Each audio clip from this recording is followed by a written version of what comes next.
Hello दोस्तों, मैं अरविंद मौर्य स्वागत करता हूं अपने यूट्यूब चैनल रसायन क्लासेस में। आज हम लोग डिस्कस करेंगे सल्फ्यूरिक एसिड के मैन्युफैक्चरिंग के बारे में। सल्फ्यूरिक एसिड जो होता है वो दो प्रोसेस से बनता है। एक चैम्बर प्रोसेस होता है, एक कॉन्टैक्ट प्रोसेस होता है। तो जो चैम्बर प्रोसेस होता है वो सबसे पहले डेवलप किया गया था, लेकिन उसमें क्या था कि जो सल्फ्यूरिक एसिड की कंसनट्रेशन आती थी वो 80% से कम आती थी। उससे 80% से कम कंसंट्रेशन की उसमें सल्फ्यूरिक एसिड प्रोड्यूस होता था, इसलिए चैम्बर प्रोसेस को नहीं यूज किया जाता है। कॉन्ट्रैक्ट प्रोसेस को ज़्यादा यूज किया जाता है क्योंकि कॉन्ट्रैक्ट प्रोसेस में क्या होता है, हमारा जो सल्फ्यूरिक एसिड जो प्रोड्यूस होता है उसकी जो यील्ड आती है वो 97% से एबव आती है। ठीक है, तो आज के वीडियो में हम कॉन्ट्रैक्ट प्रोसेस को ही डिस्कस करेंगे। जो फ्लो शीट आप देख रहे हैं ये कॉन्ट्रैक्ट प्रोसेस का ही है। ठीक है, यहाँ लिख देता हूँ कॉन्ट्रैक्ट प्रोसेस।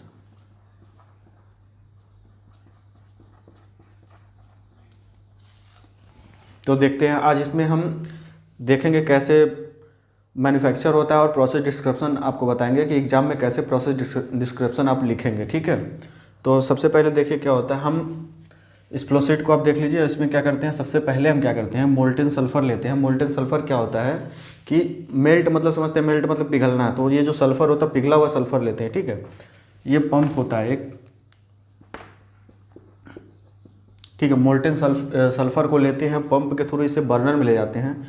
बर्नर में क्या होता है, ऑक्सीजन के प्रेजेंस में यहाँ से हम एयर लेते हैं और एयर को एयर ड्रायर के थ्रू ड्राई कर लेते हैं। उसके बाद इसे बर्नर में एयर को भी सल्फ़र के साथ ही भेजते हैं। ठीक है, तो बर्नर में क्या होता है, ये सल्फ़र बर्न होता है किसके प्रेजेंस में, ऑक्सीजन के प्रेजेंस में। तो क्या होता है, यहाँ पे सल्फ़र जो है ऑक्सीजन से रिएक्शन करता है। रिएक्शन करके क्या बनाता है, SO2 बना लेता है। रिएक्शन देख लीजिए, ये जो रिएक्शंस होती हैं उसे मैं 3 स्टेप में कैटेगराइज किया हूँ। तो पहले स्टेप में क्या SO2 बनता है, देखिए कैसे। फर्स्ट स्टेप लिख देता हूँ। फर्स्ट स्टेप में क्या होता है, जो सल्फ़र होती है वो ऑक्सीजन से रिएक्शन करती है तो बनता है SO2 सल्फ़र डाइऑक्साइड। ठीक है, ये कौन से फॉर्म में बनता है, गैस फॉर्म में होता है। ठीक है, तो क्या सल्फ़र लिए बर्नर में लेंगे, बर्नर में हमारा ऑक्सीजन से रिएक्शन किया और SO2 बन जाता है। ठीक है, इसके बाद क्या होता है, बर्नर में इसका टेम्परेचर ज़्यादा होता है क्योंकि ये बर्न होता है, तो इसे हम एक HE के थ्रू पास कराते हैं। HE के थ्रू इसमें कूलिंग वाटर होता है। ठीक है, कूलिंग वाटर के थ्रू इसका टेम्परेचर डाउन करते हैं तो कुछ, उसके बाद इसे हम गैस फिल्टर में ले जाते हैं। क्योंकि अब देखिए कि यहाँ पे बर्नर में ये सल्फ़र बर्न हुआ और यहाँ एयर के साथ ऑक्सीजन के अलावा और भी गैसेज आती हैं। तो इसमें जो अनवांटेड गैसेज होती हैं उनको हम गैस फिल्टर के थ्रू क्या करते हैं, रिमूव कर देते हैं, मतलब फ़िल्टर हो जाता है। केवल SO2 को हम इसमें 2 स्टेज कैटालिटिक कन्वर्टर में डालते हैं। ये जो 2 स्टेज कैटालिटिक कन्वर्टर देख रहे हैं ये एक प्रकार का रिएक्टर ही होता है। ठीक है, जिसमें फर्स्ट स्टेज में 500 से 600 डिग्री सेल्सियस टेम्परेचर होता है और सेकेंड स्टेज में 400 से 450 डिग्री सेल्सियस होता है टेम्परेचर। ठीक है, तो जब SO2 इसमें कैटालिटिक कन्वर्टर में के फर्स्ट स्टेज में इंटर करता है तो उसमें इस पूरे कैटालिटिक कन्वर्टर में क्या होता है, पहले से ही कैटालिस्ट प्रेजेंट रहता है। वो जो कैटालिस्ट होता है वो V2O5 होता है, वैनेडियम ऑक्साइड होता है। ठीक है, तो अब इसमें ये SO2 इंटर करता है तो इसमें ऑक्सीजन पहले से होता है, तो ये ऑक्सीजन से रिएक्ट करता है V2O5 के प्रेजेंस में। तो देखिए क्या बनता है, यहाँ पे सेकेंड स्टेप की रिएक्शन होती है। सेकेंड स्टेप, तो इसमें क्या होता है, SO2 ऑक्सीजन से रिएक्शन करके वैनेडियम ऑक्साइड के प्रेजेंस में V2O5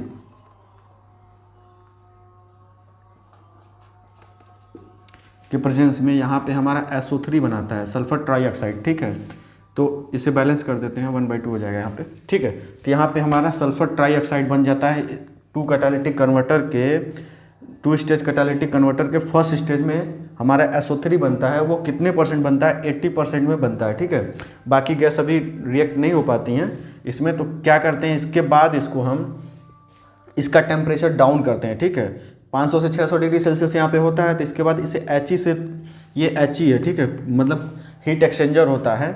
इसमें यहाँ से कूलिंग वाटर देते हैं इस HE से होते हुए इसको अभी हम बाद में समझाएंगे, नीचे आते हैं तो इस हीट एक्सचेंजर में जाता है। ये कूलिंग मीडिया होता है। तो यहाँ पे क्या करता है, ये हीट एक्सचेंज करके टेम्परेचर इसका डाउन हो जाता है यहाँ SO3 का। तो हम इस SO3 को क्या करते हैं 300 डिग्री सेल्सियस पे सेकेंड स्टेज में इंटर कराते हैं। ठीक है, जब सेकेंड स्टेज में इंटर कराते हैं तो यहाँ पे क्या होता है 400 से 500 डिग्री सेल्सियस टेम्परेचर पहले से रहता है, इसको मेंटेन किया जाता है। तो यहाँ पे क्या होती है SO3 की इल्ड बढ़ के इंक्रीज होके 97% हो जाती है। ठीक है, यहाँ पे हमारा सेकेंड स्टेज में 97% SO3 बन जाता है। ठीक, अब इस SO3 को क्या करते हैं हम एक कूलिंग हीट एक्सचेंजर, ये हीट एक्सचेंजर है, इस हीट एक्सचेंजर से पास कराते हैं जिससे इसका टेम्परेचर डाउन का होता है। उसके बाद और इसे एयर कूलर के थ्रू और इसका टेम्परेचर डाउन करते हैं, क्योंकि हमें इसके बाद हमें 150 डिग्री सेल्सियस टेम्परेचर इसका लाना रहता है। कितना रहता है 150 डिग्री सेल्सियस। तो हमारा डिजायर्ड टेम्परेचर 150 होना चाहिए, इसके बाद होता है। तो इसके बाद इस SO3 को हम क्या करते हैं HE के थ्रू पास कराते हैं, उसका कूलिंग एयर, ये भी एक प्रकार का HE हो गया, इससे पास कराते हैं तो इसका टेम्परेचर डाउन हो जाता है, 150 डिग्री सेल्सियस हो जाता है। उसके बाद क्या होता है इस 150 डिग्री सेल्सियस के SO3 को हम ये वॉल्यूम एब्जॉर्प्शन टावर में फीड करते हैं। तो ये गैस फॉर्म में है, क्योंकि तो गैस फॉर्म में है तो गैस की टेंडेंसी होती है कि वो ऊपर की ओर फ्लो होगा, तो ये गैस ऊपर की ओर जाता है। और इस एब्जॉर्प्शन टावर में क्या करते हैं सल्फ्यूरिक एसिड का स्प्रे कराते हैं। ठीक है, ये सल्फ्यूरिक एसिड का जो स्टोरेज टैंक है, इस टैंक से हम इस पंप के थ्रू इसमें क्या करते हैं, ये जो सिंबल आप देख रहे हैं ऐसे वाला ना, ये इसका मतलब होता है कि पाइप से कनेक्ट नहीं है, ओवर इसके ऊपर से जा रही है, मतलब इस पाइप में कनेक्ट नहीं है, इसको डिस्कनेक्ट का सिंबल मानिए। ठीक, तो यहाँ से इसको स्प्रे कराते हैं। तो SO3 का जो होता है यहाँ पे H2SO4 से रिएक्शन होता है, तो ये थर्ड स्टेप की रिएक्शन आप देख लीजिए होती है, ये थर्ड स्टेप। इसमें क्या होता है SO3 जो होता है H2SO4 से रिएक्शन करता है और बनाता है वॉल्यूम H2O7। ठीक है, यहाँ से हमारा बनता है वॉल्यूम। ठीक, ये वॉल्यूम बन गया। तो इस एब्जॉर्प्शन टावर बेसिकली एक टावर होते हैं, मतलब एक कॉलम होता है, उसमें ऊपर से हम सल्फ्यूरिक एसिड को स्प्रे कराते हैं। ठीक है, तो यहाँ से हमें वॉल्यूम मिल जाता है। अभी इस वॉल्यूम का क्या करते हैं, इस वॉल्यूम को डाइल्यूशन जब करेंगे, डाइल्यूशन मतलब इसमें वाटर मिक्स करेंगे, तो क्या मिलता है हमें सल्फ्यूरिक एसिड मिलता है। तो ये H2O7 प्लस H2O, इसके बाद H2SO4 हमें मिल जाएगा, इसे बैलेंस कर देंगे तो 2 हो जाएगा। ठीक, ये हमारा मिल गया सल्फ्यूरिक एसिड। तो इसका जो डाइल्यूशन हम करते हैं, इसको अपने रिक्वायरमेंट के अकॉर्डिंग जितने परसेंट का हमें सल्फ्यूरिक एसिड चाहिए उसी के अकॉर्डिंग हम इसमें H2O मिलाते हैं। ठीक है, तो हमें सल्फ्यूरिक एसिड मिलता है। तो ये क्या हुआ, यहाँ से SO3 गया, यहाँ पे सल्फ्यूरिक एसिड को स्प्रे कराएं तो यहाँ एब्जॉर्ब हुई, रिएक्शन हुई, तो यहाँ से हमें वॉल्यूम मिल जाता है। वॉल्यूम क्या होता है, यहाँ पे हम इस वॉल्यूम का क्योंकि टेम्परेचर ज़्यादा होता है, अभी भी 150 डिग्री सेल्सियस हम इसे स्प्रे कराएं तो इसका टेम्परेचर और डाउन करते हैं। तो इसके लिए क्या करते हैं कि इसे चिलर से गुजारते हैं। चिलर जो होता है बेसिकली एक प्रकार का HE होता है, shell and tube type heat exchanger होता है ये। ठीक है, तो इसमें क्या करते हैं, ये जो ट्यूब्स दिख रही हैं आपको, इस ट्यूब में हमारा वॉल्यूम आता है और ये जो चैम्बर दिख रहा है, इसे सेल बोलिए या चैम्बर बोलिए, इसमें क्या होता है ऊपर से हम कूलिंग वाटर डालते हैं, नीचे से ये निकल जाता है अपना हीट ट्रांसफ़र करके। ठीक है, और इसको कूल कर देता है, वॉल्यूम को कूल कर देता है और ये वॉल्यूम स्टोरेज टैंक में आ जाता है। ठीक है, और देखिए यहाँ पे जो गैस जो SO3 नहीं रिएक्ट कर पाई उसको क्या करते हैं हम, ये क्योंकि यहाँ से ऊपर गई SO3, जितना यहाँ से ऑब्जॉर्व हुआ, जो बचा वो क्या हुआ SO3 इसके थ्रू इस वाले कॉलम में सल्फ्यूरिक एसिड एब्जॉर्प्शन टावर में आएगा और इसमें क्या होता है 97% सल्फ्यूरिक एसिड का एब्जॉर्प्शन कराते हैं और उसके बाद भी जो गैस नहीं एब्जॉर्ब होती है उसे ये स्पेंड गैस बाहर निकल जाता है, इसे अलग स्टोर कर लेते हैं या स्क्रबर के थ्रू इसे हैंडल करते हैं, वो अलग प्रोसेस है। ठीक है, तो यहाँ से हमें ये एब्जॉर्प्शन, तो ये यहाँ पे और एब्जॉर्ब होकर रिएक्शन होती है, ये भी चिलर है, इसके चिलर के थ्रू ये भी कूल होकर नीचे आ जाते हैं। ठीक है, तो ये रहा आपका सल्फ्यूरिक एसिड का फ्लोशीट आप समझ लिए। अब इसको लिखेंगे कैसे, अगर आपको एग्जाम में लिखना हो प्रोसेस डिस्क्रिप्शन तो कैसे लिखेंगे इसका प्रोसेस डिस्क्रिप्शन, देखिए ऐसे लिख लीजिए।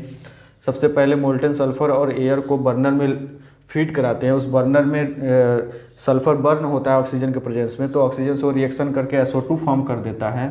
SO2 फॉर्म करने के बाद इस SO2 का टेम्परेचर हम डाउन करते हैं हीट एक्सचेंजर के थ्रू। उसको उसे गैस फिल्टर में ले जाते हैं। जो अनवांटेड गैसेज होती हैं उसमें और अदर गैसेज हैं उनको हम यहाँ से फ़िल्टर करके रिमूव कर देते हैं और SO2 को 2 स्टेज कैटालिटिक कन्वर्टर में फीड कराते हैं। 2 स्टेज कैटालिटिक कन्वर्टर के फर्स्ट स्टेज में फीड कराते हैं, जिसका टेम्परेचर 500 से 600 डिग्री सेल्सियस होता है। तो यहाँ पे इसमें ऑलरेडी कैटालिस्ट प्रेजेंस रहता है वैनेडियम ऑक्साइड, ठीक है। तो यहाँ ये ऑक्सीजन से रिएक्शन करके SO3 बनाता है और SO3 80% कंसनट्रेशन का बनाता है। उसके बाद उस SO3 को हम सेकेंड स्टेज में फीड करते हैं। सेकेंड स्टेज में फीड करने के लिए उसका टेम्परेचर डाउन करते हैं 300 डिग्री सेल्सियस के लिए, और 300 डिग्री सेल्सियस डाउन करने के लिए इसको एक हीट एक्सचेंजर से गुजारते हैं, ठीक। इसे हीट एक्सचेंजर से गुजार के इसका टेम्परेचर 300 डिग्री सेल्सियस कर लेते हैं। उसके बाद उसे सेकेंड स्टेज में फीड करते हैं। सेकेंड स्टेज में इसका टेम्परेचर 400 से 450 डिग्री सेल्सियस मेंटेन रखते हैं।